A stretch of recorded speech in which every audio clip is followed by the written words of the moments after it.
Hello दोस्तों, स्वागत है आपका हमारे YouTube चैनल नॉलेज गेन पर। आज हम इस वीडियो में आपको क्रिप्टो करेंसी के बारे में बताएंगे।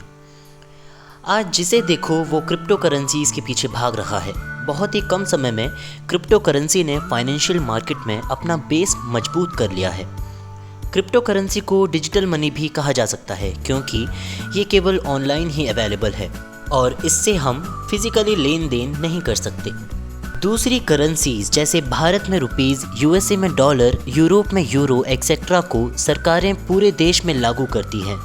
ठीक वैसे ही इन करेंसी को भी पूरे देश में इस्तेमाल किया जाता है। लेकिन यहाँ समझने वाली बात यह है कि इस क्रिप्टो करेंसीज के ऊपर गवर्नमेंट का कोई भी हाथ नहीं होता है क्योंकि ये डिसेंट्रलाइज्ड करेंसी होती है। इसीलिए इनके ऊपर कोई भी एजेंसी या सरकार के किसी भी बोर्ड का अधिकार नहीं होता है, जिसके चलते इसके मूल्य को रेगुलेट नहीं किया जा सकता। तो मैंने सोचा कि क्यों ना आज आप लोगों को क्रिप्टो करेंसी क्या है इसके बारे में जानकारी दे दी जाए। चूँकि यह टॉपिक के बारे में ज़ोरों शोरों से चर्चा हो रही है तो यह आपका अधिकार बनता है कि आप भी इस विषय को जानें। तो फिर बिना देरी किए चलिए जानते हैं कि आखिर ये क्रिप्टो करेंसी है क्या। क्रिप्टो करेंसी क्या है? क्रिप्टो करेंसी को डिजिटल करेंसी भी कहा जाता है। यह एक तरह का डिजिटल एसेट होता है जिसका इस्तेमाल चीज़ों की खरीदारी या सर्विसेज के लिए किया जाता है।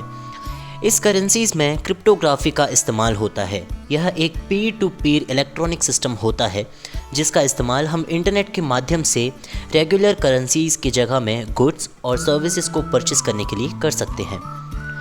इस व्यवस्था में सरकार या बैंक्स को बिना बताए भी काम हो सकता है। इसीलिए कुछ लोगों का मानना है कि क्रिप्टो करेंसीज का इस्तेमाल गलत तरीके से भी किया जा सकता है। अगर हम सबसे पहले क्रिप्टो करेंसी की बात करें तो वो होगा बिटकॉइन, जिसे सबसे पहले दुनिया में इन्हीं कार्यों के लिए लाया गया था। आज अगर हम देखें तो लगभग 1000 से ज़्यादा क्रिप्टो करेंसी पूरी दुनिया में अवेलेबल है, लेकिन उनमें से कुछ ही ज़्यादा महत्वपूर्ण है जिसके विषय में हम आगे चलकर जानेंगे। क्रिप्टो करेंसी को बनाने के लिए क्रिप्टोग्राफी का इस्तेमाल होता है। अगर हम सभी क्रिप्टो करेंसी की बात करें तो उनमें से जो सबसे पहले फेमस हुआ है वो है बिटकॉइन। इसे सबसे पहले ही बनाया गया था और इसे सबसे ज़्यादा इस्तेमाल में भी लाया जाता है। बिटकॉइन को लेकर काफ़ी कंट्रोवर्सीज आई, लेकिन आज बिटकॉइन क्रिप्टो करेंसीज में सबसे ऊपर स्थित है। यहाँ मैं आप लोगों को कुछ दूसरे क्रिप्टो करेंसीज के बारे में बताने वाला हूँ जिसके बारे में शायद आपको पहले से पता हो। क्रिप्टो करेंसीज टाइप देखा जाए तो क्रिप्टो करेंसीज बहुत सारे हैं, लेकिन उनमें से कुछ ही ऐसे हैं जो कि अच्छा परफॉर्म कर रहे हैं और जिन्हें आप बिटकॉइन के अलावा भी इस्तेमाल कर सकते हैं। अगर हम क्रिप्टो करेंसीज की बात करें और बिटकॉइन की बात ना हो, ये तो बिल्कुल भी मुमकिन नहीं है क्योंकि बिटकॉइन दुनिया का सबसे पहला क्रिप्टो करेंसी है जिसे सतोशी नाकामोटो ने 2009 में बनाया था। यह एक डिजिटल करेंसी है जिसे केवल online he goods and services खरीदने के लिए इस्तेमाल किया जाता है। यह एक डिसेंट्रलाइज्ड करेंसी है जिसका मतलब है कि इसके ऊपर गवर्नमेंट का कोई भी इंस्टीट्यूशन का कोई हाथ नहीं है। अगर हम आज की बात करें तो इसका मूल्य अब काफ़ी बढ़ गया है, जो कि अब लगभग 45 लाख के करीब है। एक कॉइन का प्राइस 45 लाख है, तो इससे आप वर्तमान के महत्व का पता लगा सकते हैं। बिटकॉइन की तरह ही इथेरियम भी open source decentralized blockchain based computing platform है। इसके फाउंडर का नाम वितालिक ब्यूटेरिन है। इसके क्रिप्टो करेंसी टोकन को ईथर कहा जाता है। यह प्लेटफॉर्म इसके यूज़र्स को डिजिटल टोकन बनाने में मदद करता है, जिसकी मदद से इसे करेंसी के तौर पर इस्तेमाल किया जा सकता है। हाल ही में एक हार्ड फोक के होने से इथेरियम को 2 हिस्सों में विभाजित किया गया, इथेरियम और इथेरियम क्लासिक। बिटकॉइन के बाद यह दूसरा सबसे प्रसिद्ध क्रिप्टो करेंसी है। लाइटकॉइन लाइटकॉइन भी decentralised Pir to Pir crypto currency है। यह एक ओपन सोर्स सॉफ्टवेयर है जिसको चार्ल्स ली ने अक्टूबर 2011 में MIT X11 लाइसेंस के अंतर्गत बनाया था, जो कि पहले एक गूगल एम्प्लॉय भी रह चुके हैं। इसके बनने के पीछे बिटकॉइन का बहुत बड़ा हाथ है।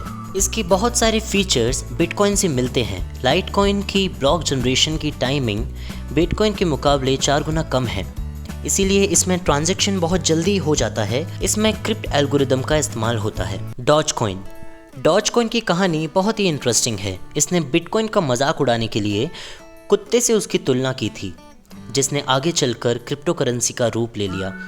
इसके फाउंडर का नाम बिली मार्कस है। लाइटकॉइन की तरह ही इसमें क्रिप्ट एल्गोरिदम का इस्तेमाल होता है। आज डॉजकॉइन की मार्केट वैल्यू $78,000 मिलियन से भी ज़्यादा है और इसके पूरे विश्व में 200 मर्चेंट से भी ज़्यादा है। रिपल 2012 में रिलीज़ हुआ और ये डिस्ट्रीब्यूटेड ओपन सोर्स प्रोटोकॉल के ऊपर बेस्ड है। रिपल एक real time gross settlement system है जो कि अपनी खुद की क्रिप्टो करेंसी चलाता है, जिसको रिपल भी कहा जाता है। यह बहुत ही फेमस क्रिप्टो करेंसी है और जिसकी ओवरऑल मार्केट कैप लगभग $56,590 मिलियन है। इनके ऑफिशियल्स के अनुसार रिपल यूजर्स को secure, instant and nearly free global financial transactions किसी भी साइज में करने में प्रदान करती है और जिसमें कोई भी चार्ज बैक्स नहीं होते हैं। Crypto currency key benefits.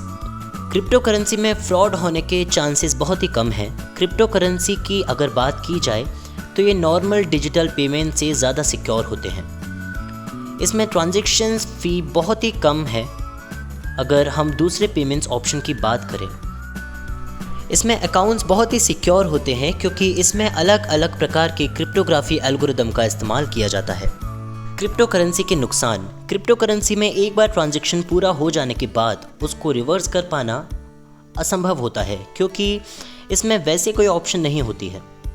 अगर आपका वॉलेट आईडी खो जाता है तो इसको दोबारा कलेक्ट कर पाना पॉसिबल नहीं है। ऐसे में जो भी आपके पैसे वॉलेट में स्थित होते हैं वो सदा के लिए खो जाते हैं। आई होप कि मैंने आप लोगों को क्रिप्टो करेंसी के बारे में जानकारी दी है। आप लोगों को क्रिप्टो करेंसी के बारे में समझ आ गया होगा। मेरा आप सभी लोगों से गुजारिश है कि आप लोग इसको अपने आस पड़ोस, रिश्तेदारों और मित्रों में शेयर करें, जिससे कि हमारे बीच जागरूकता पैदा हो। और जाने से पहले चैनल को सब्सक्राइब एंड वीडियो को लाइक करना ना भूलें।